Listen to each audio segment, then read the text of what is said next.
Dios quiere que usted tenga en el día de hoy una fe de quilates. Más de 4 décadas dedicadas a la evangelización del mundo. Yo le estoy diciendo estas palabras para que usted fundamente su fe en realidades, en estas realidades eternas. Su contribución a la literatura cristiana hace evidente su compromiso con el Señor de hacer discípulos y formar ministros. La oferta del Señor a nuestras vidas es que nuestra fe crezca, que nuestra fe sea fortalecida. Escuchemos al doctor Díaz Pavón en Para que el mundo crea. Reciba la paz del Señor con mi salud. Soy el pastor Díaz Pavón, feliz de compartir con ustedes en el día de hoy. Entusiasmado con el tema que vamos a tratar hoy.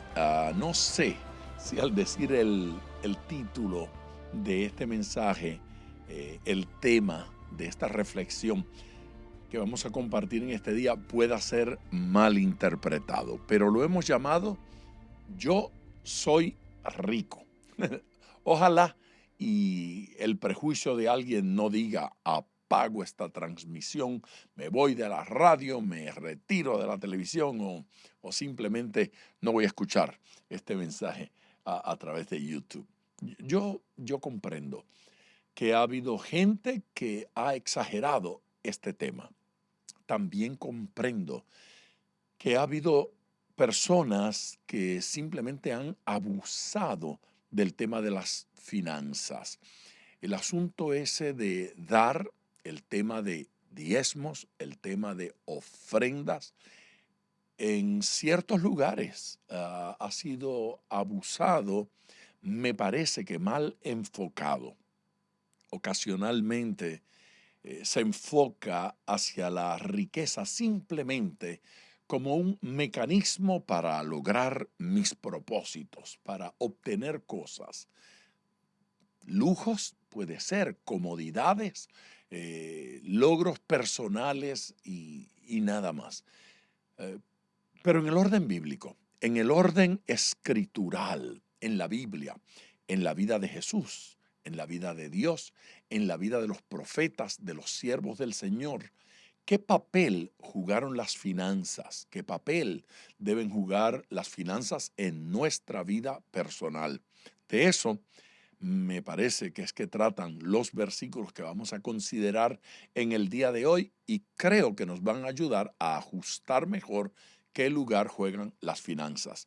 Si durante el mensaje usted siente pedir la oración, llame al 305-228-9697. Con gusto oraremos con usted. Vamos al mensaje y regreso para orar con usted. Yo llegué hoy decidido a convencerle a usted de que usted es rico. Y yo pretendo que usted lo crea, que usted es rico. No prepare las piedras ni nada, que lo que voy a hacer es leerle Biblia. Entregarle Biblia, palabra de Dios. Mire, debe irse acostumbrando a esto de la riqueza. ¿Por qué no mira así hacia el lado o hacia donde haya alguien y dígale, yo soy rico? Yo soy rico. Vaya convenciéndose ya del asunto este. Yo soy rico. Si no le gustaban los ricos, comience a gustarle. Sí, claro, hay distintas formas de riqueza. Salmo número 8, versículo número 6.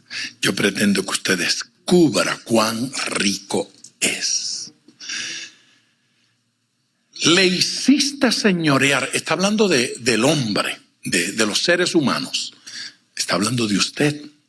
Está hablando de mí. Está hablando de gente a quien llamó hace unos versículos que lo hiciste poco menor que los ángeles. De esa categoría, ¿sí? De esa dimensión. Le hiciste señorear sobre las obras de tus manos. Lo puso como Señor sobre las obras de tus manos, de las manos de Dios. Todo lo pusiste debajo de sus pies. Está hablando de la creación, de todo lo creado, y dice que al hombre, al ser humano, a la raza humana, le está diciendo, todo lo puso debajo de sus pies. Lo puso como autoridad, lo puso para señorear. Y eso de señorear es ser señor de la creación. Tener la autoridad para ejercerla y administrar esto que Dios puso bajo nuestros pies. ¿No se está sintiendo importante? Si uno mira la creación y toda esta maravillosa creación, Dios la puso debajo de nuestros pies. Dios nos hizo ricos. Cualquier persona que tenga todo esto bajo sus pies y que tenga autoridad sobre algo tan enorme como la creación, debe sentirse rico, debe sentirse enriquecido. Dado el ambiente y las críticas, dado la pugna con este tema de la riqueza, con este tema del dinero, nosotros tenemos que formular la pregunta: ¿rechaza Dios la riqueza? ¿Es Dios enemigo de la riqueza? Hay que hacer la pregunta: ¿es malo ser rico? ¿Acaso es pecado ser rico? Pero yo tengo una pregunta más difícil que esa. Dos preguntas. Pero fíjese bien, no conteste a ninguna de ellas. Voy a hacer las dos preguntas, pero no, usted está tratando de contestar ya. No. Es que se ríe así. Como que me quiere contestar, ¿verdad? La primera pregunta es: ¿se puede ser humilde y rico al mismo tiempo?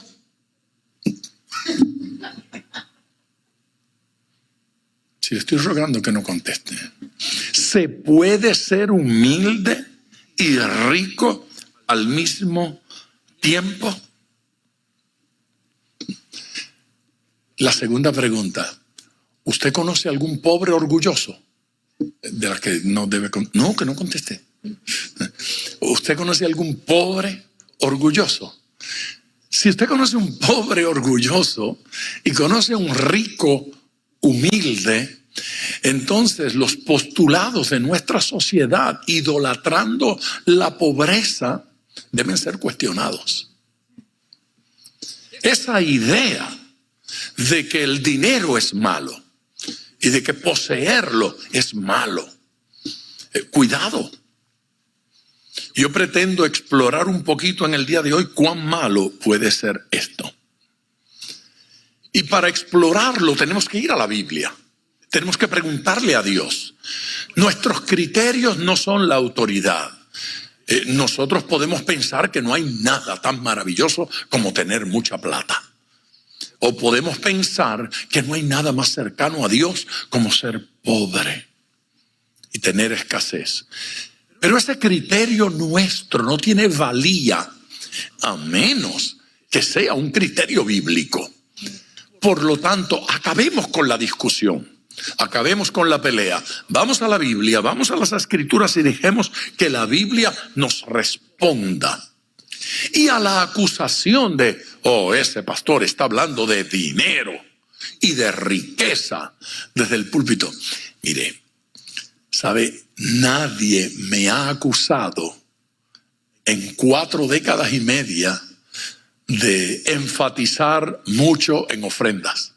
Nadie. Me han dicho todo lo contrario. Por no enseñar, es que, ok, perfecto. Tranquilo, yo soy culpable. Nadie puede decir que tengo súper énfasis ni en ofrendas, ni en dar, ni en enriquecerse, nada de eso. Sin embargo, quiero decirle que un sencillo estudio de la Biblia va a reflejar que en las Sagradas Escrituras hay cientos de referencias a la riqueza y al dinero. No dije decenas, dije cientos de ellas. De hecho, hay más de 700 referencias directas y algunas indirectas a dinero, a administración, a riqueza, a algo que tiene que ver con plata. Otra cosa que debo decir, tal vez parábolas fue el mecanismo pedagógico más utilizado por el Señor para ilustrar y explicar alguna doctrina. ¿Sabía usted que 2/3 partes de las parábolas tienen que ver con dinero? Eso nos debe comunicar algo. Cuando menos tenemos que entender que para Jesús el tema del dinero no era tabú. Que para Jesús el tema de finanzas no era cosa a la que él huía. Todo lo contrario, con gran énfasis lo enseñó. En la Biblia descubrimos que el manejo de las finanzas revela el nivel de nuestra relación con Dios. En las Escrituras, ¿cómo manejo las finanzas? ¿Cómo manejo mi tesoro? ¿Cómo manejo mis riquezas? Habla de mi nivel de relación con Dios y de qué lugar ocupa Jesucristo en nuestras vidas. ¿Qué hago con mi dinero? Dice qué lugar ocupa el Señor. Cuando vivo amarrado a las finanzas y cuando alguien me habla de dar, se me sale el viejo hombre. Hay gente que el tema de las finanzas le provoca lo mismo que la luna llena al hombre lobo, a Drácula.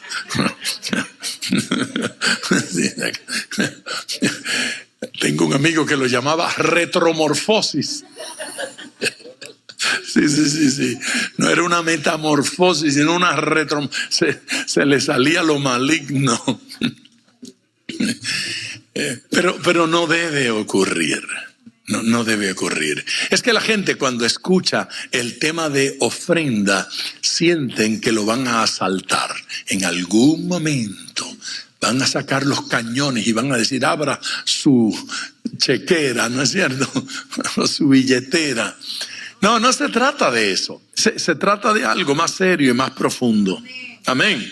Dije más serio y más profundo. Amén. Porque los creyentes también atraviesan por momentos difíciles en cuanto a finanzas. Los creyentes también experimentan problemas financieros. Cuando uno lee esa segunda carta del apóstol Pablo a los Corintios, se da cuenta que en gran parte de ella, varios capítulos, él está manejando el tema de recaudar una ofrenda significativa porque están pasando necesidad los hermanos en Jerusalén. Corinto, lejos, distante, nada que ver. Ni siquiera los apóstoles de Jerusalén habían fundado la iglesia. Fue Pablo quien la fundó. Nada que ver con Jerusalén. Pablo venía de Antioquía, no venía de Jerusalén. Pero él está cargado por la necesidad que hay en Jerusalén. Y va pasando por las iglesias que él fundó, donde tenía autoridad, y diciéndole a los hermanos: prepárense para que cuando yo llegue ya la ofrenda esté recogida y yo pueda continuar y llevarla. Y no la administró él directamente, solo la supervisó. Llevó gente que administró, porque era mucho. Muchos bienes llevaron a Jerusalén para bendecir a los hermanos. Y dio instrucciones precisas de cómo hacerlo. Se ocupó el apóstol de la necesidad de otras iglesias, en otras ciudades, en otros lugares. La Biblia está llena de estos principios, porque es verdad, los creyentes también atraviesan momentos difíciles económicos.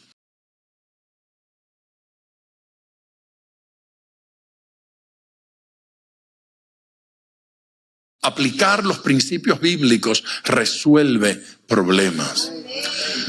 No aplicarlos, no escucharlos, hacerse el sordo, taparse los oídos y decir este sermón no es para mí. Y desobedecer esos principios acarrea consecuencias negativas. No los pongo en práctica. No miro las finanzas que tengo como un regalo divino. La Biblia dice, y todo es tuyo. Y de lo recibido de tu mano te damos. Si eso es así, entonces usted no debe esperar que cuando usted diezme, el Señor le diga gracias. Porque es de Él. Amén. Eso no es para ver, déjame sacar cuenta, a ver si no tengo que dar tanto este mes. No funciona así. De lo recibido de tu mano te damos. Todo es tuyo. No puedo menos que responder al Señor con el mismo amor con que Él nos está tratando. Porque Dios nos da y nos da tanto. Amén. Así es que riqueza se relaciona con cosas como, por ejemplo, tierras. Y digo tierras porque tal vez hoy lo relacionamos con otras cosas, pero nosotros tenemos que pensar que riqueza en distintas épocas se ha relacionado con distintas cosas. En alguna época, si usted hubiese preguntado, por ejemplo, a Abraham sobre sus riquezas, él no hubiese hablado de la cuenta que tiene en el Wells Fargo. No, él hubiese hablado de tierras. ¿Cuántas tierras tiene dedicadas a la agricultura? ¿Cuántas tiene dedicadas al pastoreo? Así se medía riquezas. Riqueza se mide por cuánto ganado tengo. No es cierto. Por cuánto produce mi finca. Se mide por cuántas estructuras tengo. Casas, edificios, residencias. Y obviamente se mide por otras cosas como por ejemplo dinero. Se mide por dinero. Y dinero representa propiedad. Y digo que representa propiedad y capacidad de negociación. Porque usted toma un billete de $1. Y uno de 2, y uno de 5, y uno de 10, y de 20, y de 50, y de 100. Todos miden lo mismo. Y están hechos del mismo papel. No es cierto. Y si los pesa, seguro que pesan lo mismo. No hay diferencia. Pero hay diferencia en su capacidad adquisitiva. ¿Sí? Y hay diferencia a la hora de propiedad. Aquí soy dueño de $50 en poder adquisitivo. Y en este soy dueño solo de 5. Así es que es propiedad. Soy dueño de una capacidad. Soy dueño de una posibilidad de gestión. Hoy se mide riqueza también en la bolsa de valores. ¿No es cierto? ¿Cuánto tengo allí? ¿Qué poder tengo allí para negociar? ¿Qué poder tengo allí para comprar? ¿Qué poder tengo allí para hacer transacciones? Y ese valor depende mucho de la opinión pública.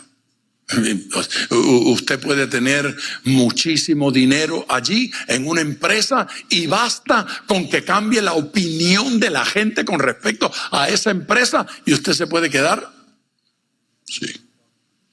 Si eso se le puede convertir en nada. Yo recuerdo, yo andaba por Sudamérica en campañas cuando en Perú cambió la moneda de llamarse sol a llamarse inti.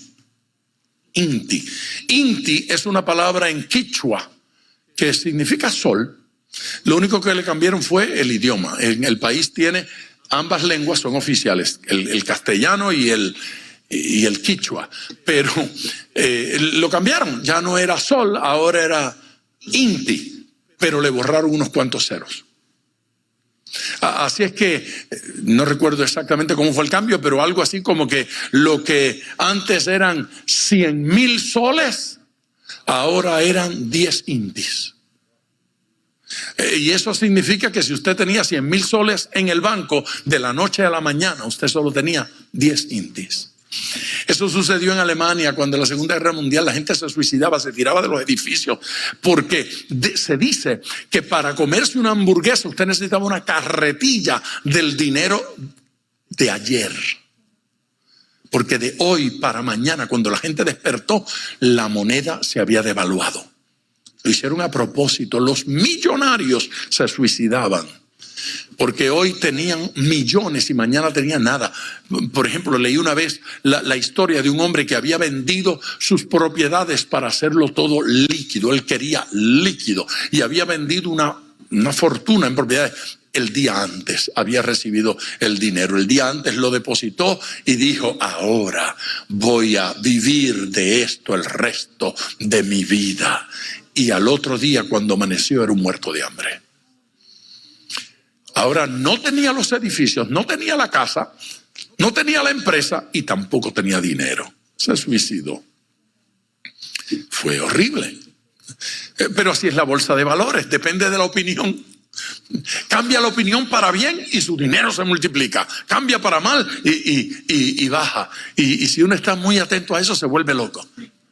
Infarta en cualquier momento. ¿No es cierto? Es asunto de prestigio, es asunto de opinión. ¿Qué dice la gente acerca de esto? La riqueza está relacionada no solo con eso que he dicho, pero está relacionada con habilidad creativa. Riqueza, habilidad creativa. Hay gente que no tiene dinero, pero tiene la habilidad para producir. Eso depende también de reputación y fama. ¿De qué estoy hablando cuando digo reputación y fama? Bueno, de que yo le dije hace un rato que vamos a enviar unas cajitas a los niños pobres. Y algunos de ustedes me creyeron. Y se dispusieron a traer la cajita con los regalos porque creen que es verdad lo que yo les estoy diciendo y creen que esas cajitas van a llegar a donde les estoy diciendo y van a colocar los $9 allí. Si alguien no cree en mí, entonces su cajita no llegará. Ni los $9 tampoco para la cajita. Es asunto de buena reputación. Es asunto de prestigio, es asunto de poder creativo, es asunto de confianza. Eso es riqueza. Que gente crea en usted, eso es riqueza. Que gente confíe en su palabra, eso es riqueza. Eso es poder para hacer transacciones, eso es poder para influenciar, eso es poder para lograr cosas. Alguien diga amén.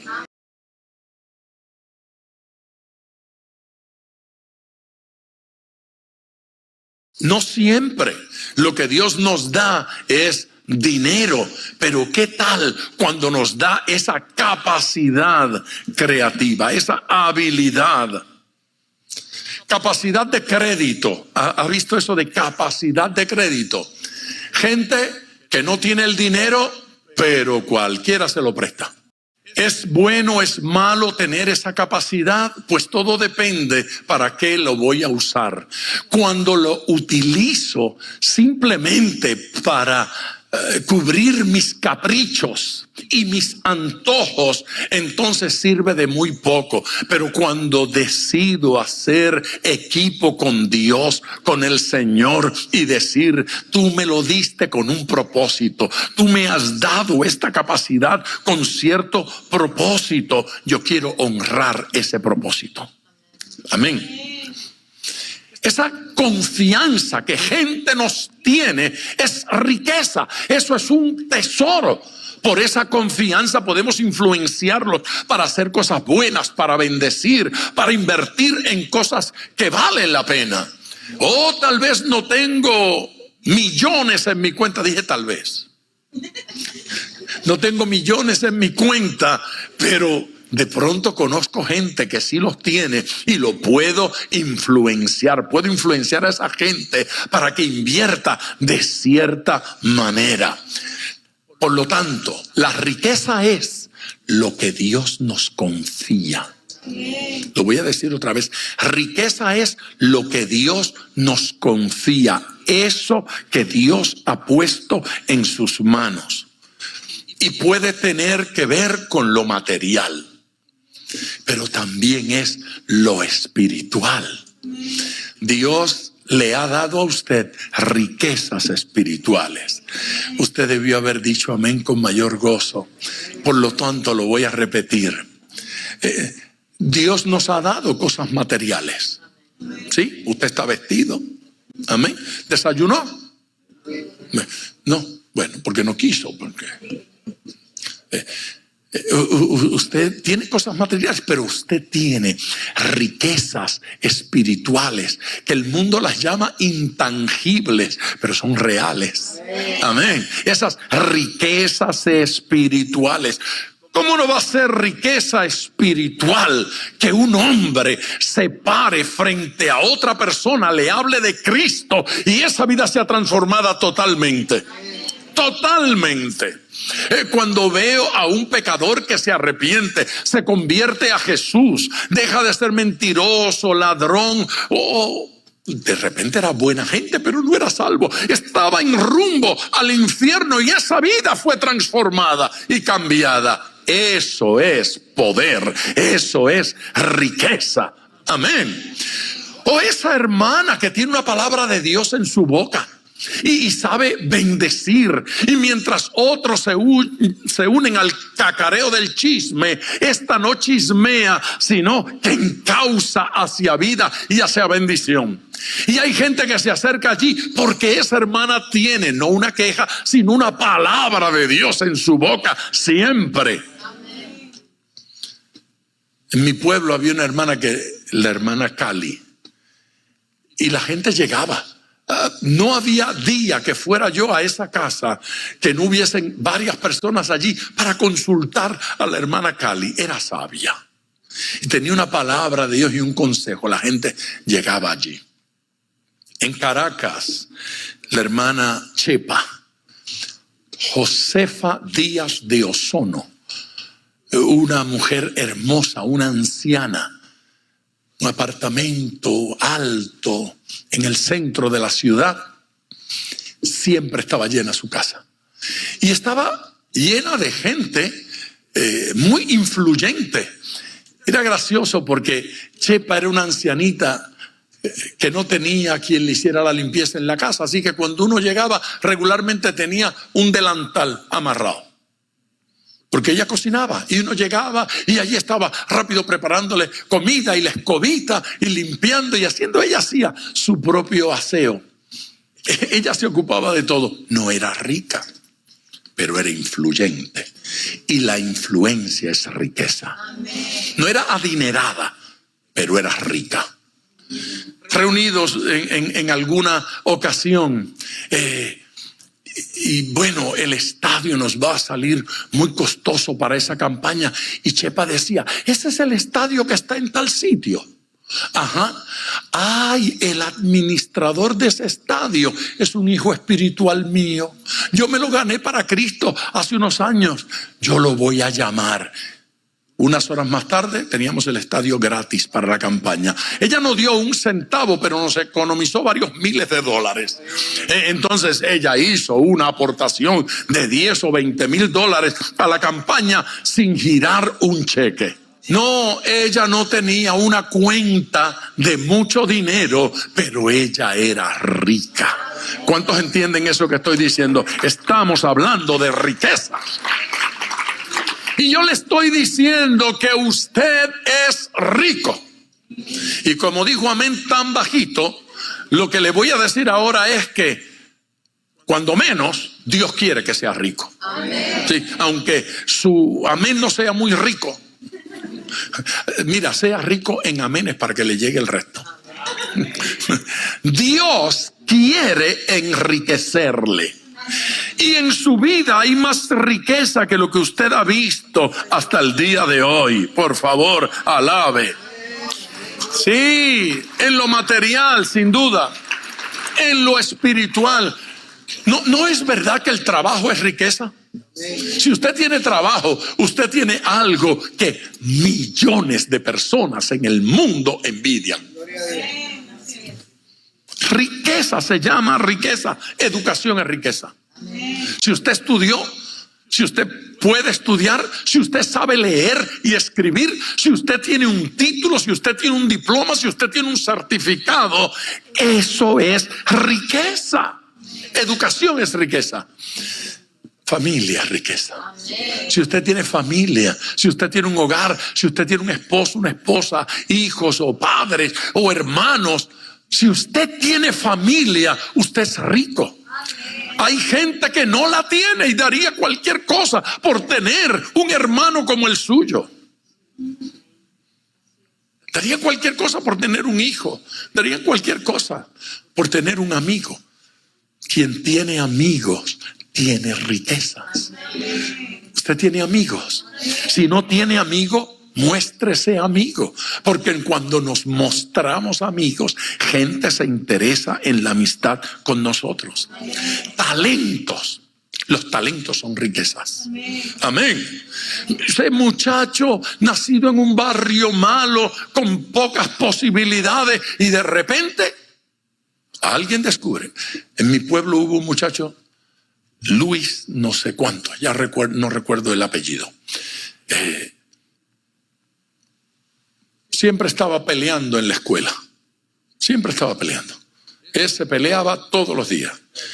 Tuve la triste experiencia de pelear con él un par de veces. De más está decirle cuál fue el resultado. Salí que me parecía Popeye por lo del ojo cerrado. Era especial el muchacho. Y un día estábamos ahí en la calle haciendo cucas monas, fingiendo que peleamos, y detuvo un carro. Y dijo, ustedes pelean muy bien. Y nos dejó una tarjeta. Yo no le hice caso porque yo sabía que de punching bag yo no quería estar en ese gimnasio. Pero él fue.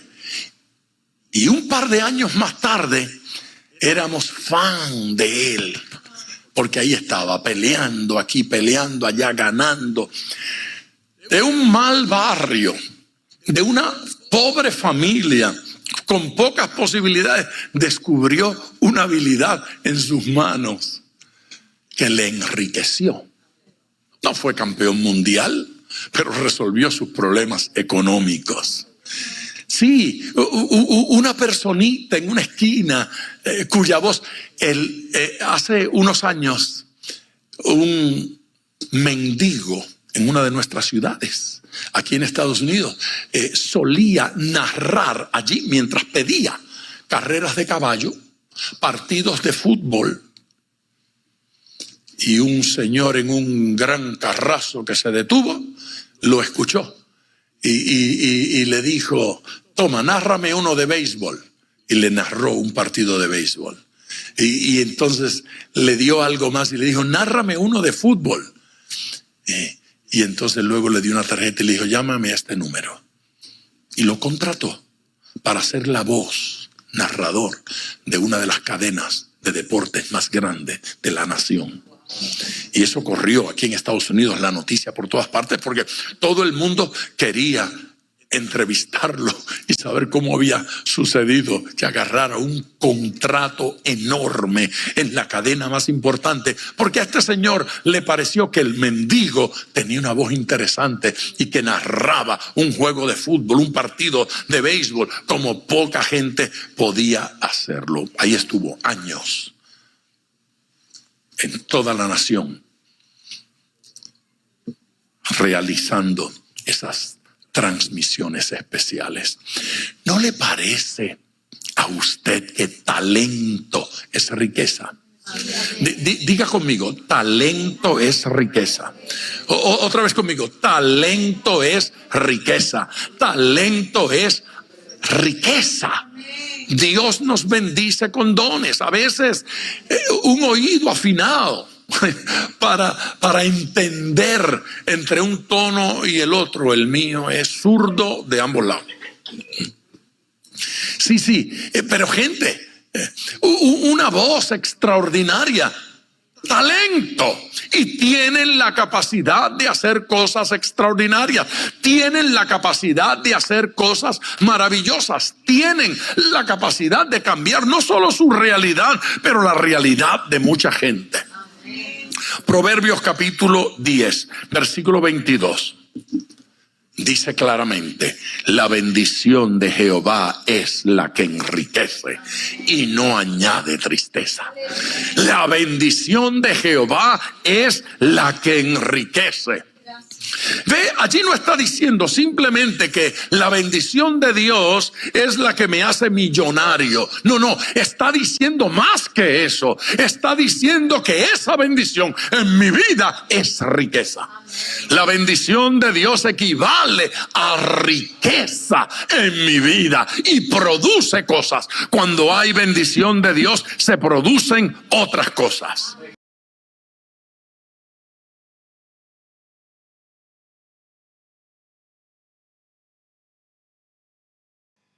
Wow, qué bendición escuchar esta palabra y relacionarnos con estos versículos.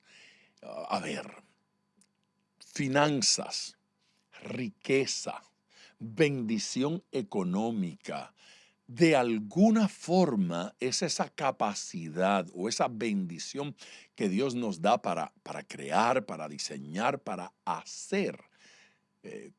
¿Cómo es que vamos a entender finalmente que es Dios quien nos da la habilidad de hacer riquezas?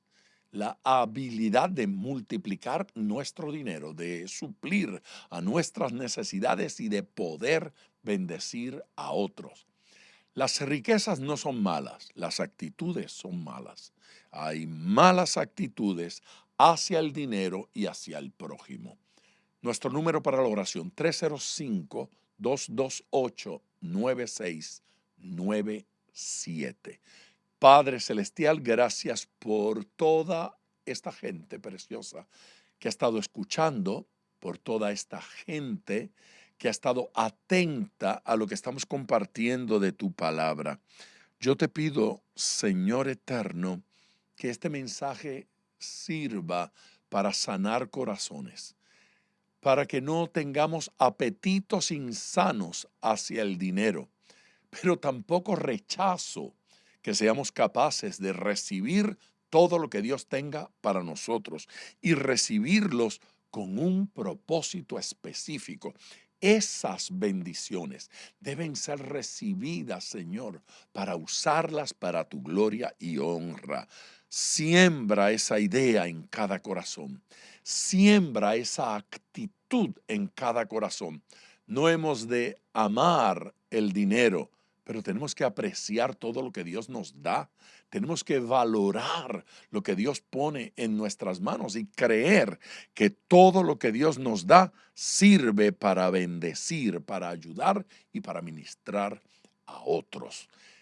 La segunda parte de este mensaje la vamos a escuchar mañana, así es que muy atento mañana a Para que el mundo crea. Bendiciones. Gracias por sintonizar Para que el mundo crea con el Dr. Díaz Pavón. Nuestro ministerio desea brindarle acceso a este programa descargando gratuitamente la aplicación DPM Radio. Para oración, comuníquenos su necesidad llamando al 305-228-9697. 305-228-9697 o en las redes Facebook e Instagram bajo Díaz Pavón Ministries.